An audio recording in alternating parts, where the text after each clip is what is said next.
Cool. We're going. Hans Themistode, FightHype.com, here with Austin Trout, former champ at 154 pounds. How you feeling tonight, man? Blessed, blessed, man. I'm here. I'm healthy. I'm happy. All right. I'm cool, man. Triple H. That's what we love to hear, man. So, first off, gotta start off with the whole, bare knuckle thing, man. I think it caught a lot of fans by surprise to see you, kind of take that route. Like what made you decide to, go down that path? Straight up, I was a fan. I've been watching BKFC, casually since it started. And I already told, I told my wife, said, yeah, I would do that. If they gave me the opportunity, if they give me the right opportunity, I'd do it. And Yeah. of course, she was like, please don't do that, husband. We don't, what I mean? Boxing's stressful enough. And when my man Nelson gave me the call, it was like, "Would you do it?" I'm like, "Yeah." I was funny. I was just talking about this. So, it ended up working out. It was the right opportunity. It was the right situation. I love what they're doing as far as they're putting the fighters first. They understand that it takes a special somebody to just box or do MMA or any type of combat sport, Yeah. but it takes an extra special somebody to want to do bare knuckle. so um, they definitely treat us, and from top to bottom, whether the main event or the undercard, they treat everybody as if the whole card depends on them, and it does. Would love to know, man. Honestly, did it kind of take you back to like, back in the day when you were just like getting it on in the street, man? Did it take you back to That's that? that's that's exactly what it felt. It felt like I just knocked somebody out in the middle of the club, and everybody got to see. You know what I mean? It was great. Adrenaline was pumping. I ain't feel nothing, I didn't feel my hands. I didn't feel no punches after the fight. My hands was a little sore, but other than that, the adrenaline. I felt like I made my pro debut all over again.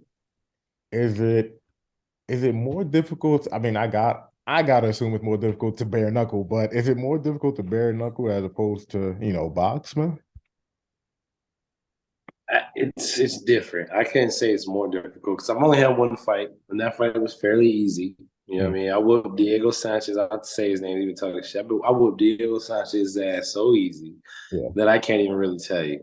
Mm, I understand all fights ain't gonna be that easy, although I think I'll make it that easy, to be honest. yeah. But I have to understand that, be prepared for the hell that could be coming. Um, I will say this: there's not really much room for error. For sure. There's not much room for error because if you mess up, and you catch a shot, and even if it wasn't the shot that knocks you out or knocks you down, you're more than likely going to get cut. Yeah. Would love to know. You said there's like no room for error and stuff like that. Like usually when you're boxing, you're a pretty slick guy. You try to roll with punches and things like that. When you're bare knuckle though, are you just like, I ain't trying to roll with no shots, man. I'm good. If it's going to stick, my last line of defense is trying to roll with it. But nah, I don't want to get touched at all. So I'm playing that distance game. I'm either catching them out here or making them miss, completely. Because even if you roll with it, you still might get nicked. Yeah, for sure, man. Do you know the next time you plan on doing it again, or you're not too sure? I'm not too sure. I hope to get back in there, in the boxing ring or in the bare knuckle circle, before the summer's over. I'm looking at an August uh, realistic return. And again, it's either bare knuckle or boxing. I just want to fight. Gotcha, man. Now, talking about boxing, you are on a four-fight win streak. Last time you was in there Five, was fi- oh, five I'm fight shit. bugging. Five-fight win streak. I'm bugging. You're right. Five-fight win streak. And even before that five-fight win streak, you had one draw against Terrell Goucher, a guy that a lot of people look at as a guy that's like top 10 at 154 pounds. You know what I mean? So where do you kind of see your like boxing career kind of going? But yeah, I'm 37 years young. Mhm. To some they say that's old. I feel good. Who knows how long I'm gonna feel good? So right now I want to hit it because I feel like I got enough to win another world title. I think I got the skill set, the speed, the power. and now the experience Yeah. to win another world title. It's gotta happen soon though, because I don't feel like doing this shit too much longer. For sure, man. What also would love to know, man, like in terms of, because I mean, I know I've seen a bunch of boxers train and things like that, man. But is the bare knuckle training the same thing as the boxing training, or is it like different? So for the most part, it's the same thing. There is one, and I wouldn't call it a small element because it's a big element in that bare knuckle game. But there's the clinching aspect, the holding and hitting, or the dirty boxing as they call it. And so I was working with a lot of MMA guys, MMA coach Bob Perez here in Houston.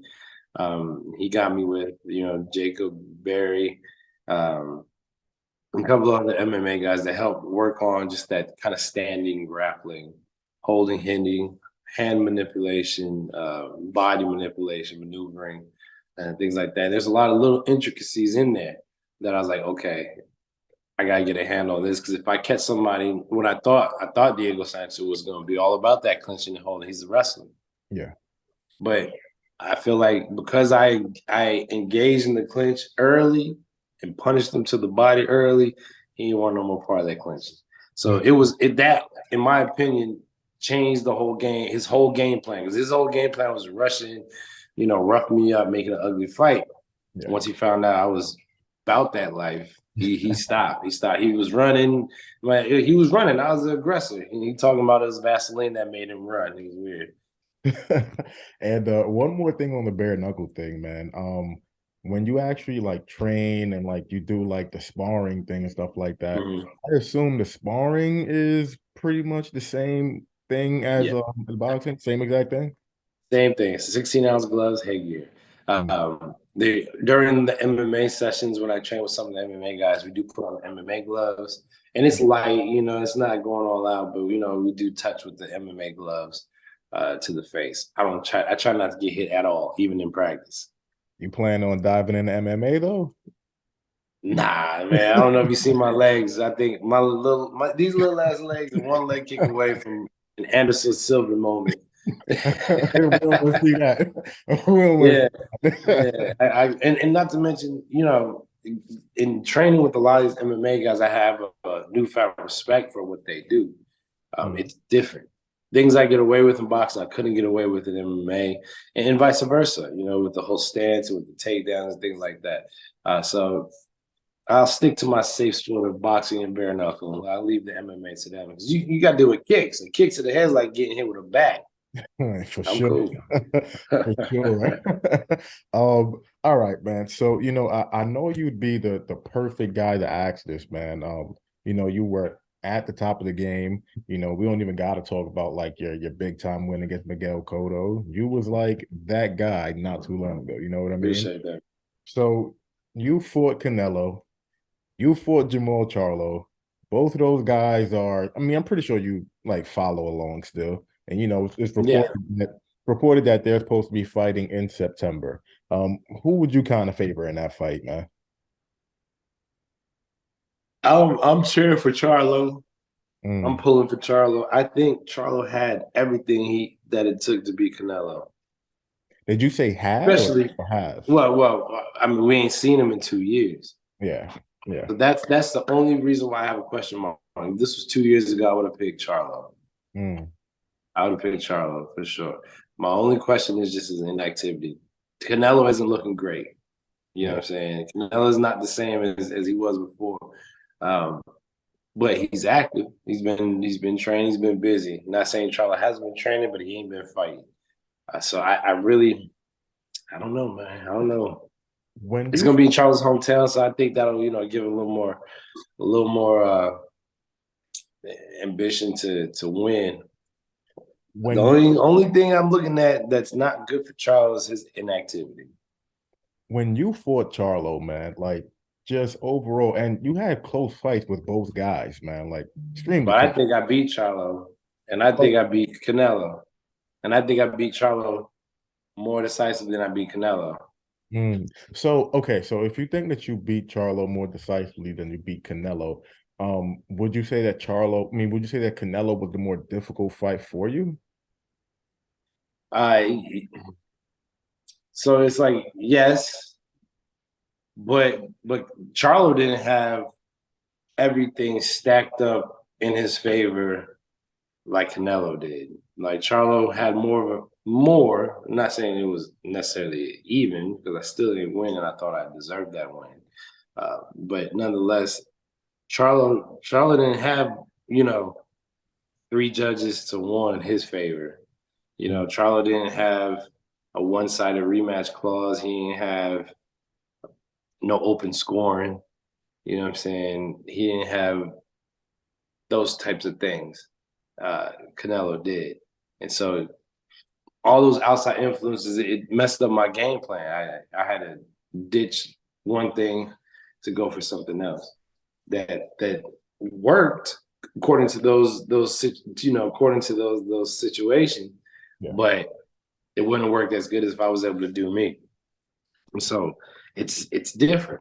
Charlo, I was able to fight my fight, and it was a damn good fight.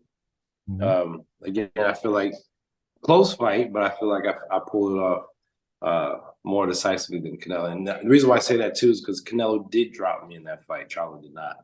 Yeah. That's what I wanted to kind of talk about, like the whole power aspect. You're a guy that has always had like a granite chin, and even in that, that stoppage loss to like Jared Hurd, like you seem perfectly fine to me. I don't know, maybe I'm bugging. Yeah, I was real mad at my coach, but he was just doing his job. Yeah, I mean, can't fault him, but I'm just saying you look fine to me. I don't know. But yeah, like would you say that Charlo hit harder, or would you say that Canelo hit harder because he did get the drop on you, like, or the kind of hard to gauge? Was it even? Yeah, at 154, Yeah. Canelo did hit hard. Hmm. At 154, Yeah. Charlo is the bigger man. When I fought Charlo at 154, he was way bigger than Canelo was at 154. Yeah. So then, the next fight he fought Julian Williams, knocked him out, and then he went straight to middleweight. Yeah. Um, so I couldn't tell you at middleweight or super middleweight who hits harder because Charlo is I think the bigger man naturally for real. So I know you said Even that though Canelo's gone to super middleweight, I don't think he did that shit naturally. I that's think Charlo's the naturally bigger man. that's interesting because Canelo does fight at a bigger weight class, but I guess Charlo, you're saying, is just more physically imposing, basically. Yes, physically, he's just physically naturally bigger. Again, I keep using that word naturally bigger. Would you say that like which one is more difficult to deal with? A guy like Charlo and his size? Because I remember seeing the fight and I do remember saying like this dude is a lot bigger than Austin. But would you say that Charlo's size is more difficult to deal with as opposed to Canelo being so slick in the ring defensively? Well, so Charlo, yes, I think Charlo's size is just going to be a fact, especially if he uses it. And Charlo has good defense as well. He has a good catch and counter. Um, with Canelo, it wasn't so much as like trying to figure him out. It was more of like trying to figure out what's going to appease the judges. First 4 rounds, I was outboxing them. Judges ain't like it. Next 4 rounds, I try to out brawl them. Yeah. Uh, Judges still ain't like it.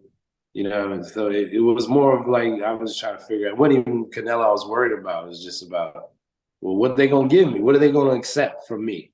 You know what Yeah. I'm saying? Because again, the open scoring they kept showing us that they didn't accept nothing from me. Aggression, defense, nothing. So, but with Charlo, I was able to just focus on him, and again, it wasn't hard to figure either one of them out. I had them both frustrated, except for Canelo, who was running because he was winning from the open score. When you look at something like that, when you're like sitting in the corner, and like you said, the first 4 rounds, you feel like you're outboxing them. Look at the scorecards. I'm down. Yeah, and then you're outbrawling them. You feel like, and you're just like, I'm still down. Like what? Like what do you what kind of goes through your head? Like, yo, all right, man, I don't even know what to do at this point. Yeah, the eighth round is like, well, because that was the last time they gave us scores. In the 8th round, it was something ridiculous, like 7-1. They gave me 1 round by the 8th round. Yeah. And it was like, well, I guess we just gotta try to knock them out, go out on our shield. You know what I mean? I got extra aggressive. It was just, it was a bad night, man. Almost a perfect night. It was a good fight. It was a good night of boxing, but just, it was such an uphill battle from jump. And the whole coulda, woulda, shoulda. He may still kind of probably would have still won if all those aspects didn't happen. I doubt it. I don't think there was a possibility he would have won if he didn't have all that stacked up for him. In hindsight, I mean, when you kind of look at it, it was such a big fight and one of those like career defining moments for you. But do you kind of look at it and be like, nah, I should have never took that fight, man. If you knew what was gonna happen, like, nah, I'm not fighting this dude. It's funny because one of my regrets, and it was never to take on the challenge, but one of my regrets was that I didn't listen to my longtime manager, Bob Spagnuolo. We didn't have a contract for the fight until we got to like the day or 2 days before the fight. They put the contract down. The contract wasn't right. That's when it came with the one-sided rematch and this and that, the judging, the open scoring, had all this stuff in there that we never agreed upon or talked about. Yeah. My manager was like, let's walk. This is sold out arena.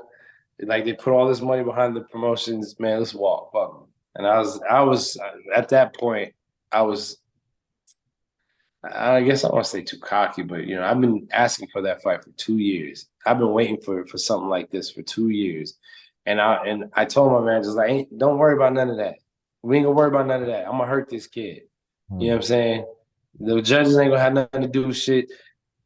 Rematch ain't gonna have nothing to do with nothing. Because I'm gonna hurt this kid. And I should have, that was just the fighter in me, and he shouldn't have asked me because the fighter's gonna want to fight. Yeah. I should have listened to him and said, you know what, you're right. Let's walk.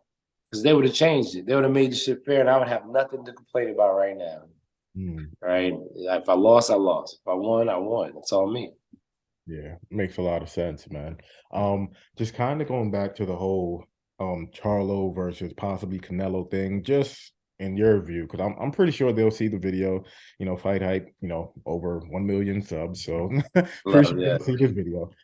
Like, would you advise Charlo to take maybe a quote unquote tune up at 168 before just jumping into a Canelo fight? Or I mean, that's what I would do for me, because 2 years is go ahead and get that rust off, but who knows if he even has that option. And there's been a lot of times I had 17 months off, 14 months off. I was like, hey, we got this killer. You want to fight him? Like, I mean, I do, but not next. Can I get a tune-up or something? It's like, look, do you want this fight or not? And it's like, fine, I'll take the fight. And so for me personally, I would request a tune-up fight. They got to September, you can get a tune-up, and next month. What do you, if you kind of had to break it down in terms of, because it seems like you're saying that a lot of attributes and a lot of pros are in Charlo's corner. It's just really the ring rust type thing. So what would you say that Charlo does better than Canelo, and things that Canelo does better than Charlo? Or do you think that shit just Charlo does pretty much everything better than Canelo, basically? No. It's not that, because Canelo is a great fighter and he's been doing some really good things. In boxing, it's all about timing. And at one point, I regarded Charlo skill-wise just as skilled as Canelo. There was a moment where he was just knocking everybody out. I think I stopped the streak, and then he picked it right back up the next fight. Yep. I don't know Charlo personally or anything, but it seems like more so than just in the boxing ring, some stuff outside the boxing ring has been really affecting him. And again, this is just pure outside looking in type deal. I have no idea. I don't know him like that. I don't know his people. I don't know if he got a girlfriend, if he got a wife. I don't know none of that. But this is something that seems like it's been weighing on him. It has nothing to do with boxing. So hopefully he gets that figured out before dealing with Canelo, because Canelo's, something that's a whole problem to deal with on its own. And to Yeah. have some extra problems to deal with along with the Canelo, that's a problem.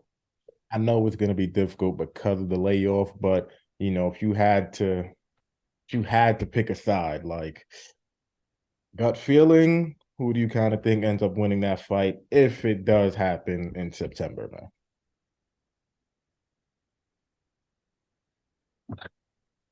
Gut feeling, gut feeling. I'm gonna go with Canelo, and Stoppage? and even if Charlo puts up a great fight and edges it out, Mhm. you think he's gonna get a decision? Mm, So that's kind of how I feel. They could got have fought David. They could have fought David Benavidez, who just fought, who was just, what I mean. But instead, they chose Charlo because they think he's inactive, and he has issues outside the ring, yeah. and I'm hoping Charlo shocks him because they thought they picked the right duck, but I think Charlo's been waiting for something like this to get him out the rut. You Mm, know what I mean? So I'm going with, if I was a betting man, I think I would say bet on Canelo just because it'd be hard for Charlo to get a decision. gotcha. And I But think it'd be harder for him to knock Canelo out. Canelo doesn't have a good chin. But so gotcha. does Charlo. Matter of fact, me and my boys just talking about this today. He's like, "Oh, Charlo can't bang with Canelo because Canelo will take him out." I was like, "When have you ever seen Charlo hurt? Never. Now that I could think of it, yeah, never. I've never seen him hurt.